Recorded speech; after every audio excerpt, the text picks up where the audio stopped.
गोरिया सांवरिया रे दुनु रे बहिनिया। गोरिया सांवरिया रे दुनु रे बहिनिया।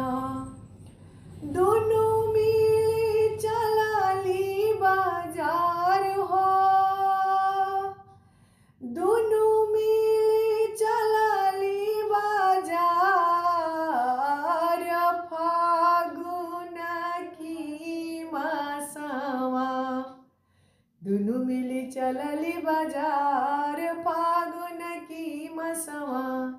दुनु मिली चलली बाजार फागुन की मासवा। गोरिया सांवरिया रे दुनु रे बहिनिया। गोरिया सांवरिया रे दुई रे बहिनिया। दुनु मिली चलाली बाजार हो। दुनु मिली चलाली बाजार फागुन की मासवा। दुनु मिली चलली बाजार फागुन की मासवा। गोरिया के शोभेला आँखी के काजरवा। गोरिया के शोभेला आँखी के काजरवा। संवारी शोभेला मुखे पान आँखी के काजरवा। संवारी शोभेला मुखे पान हो।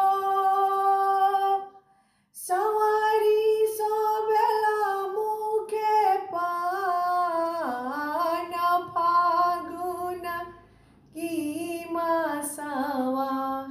दुनु मिली चलली बाजार फागुन की मासवा। दुनु मिली चलली बाजार फागुन की मासवा।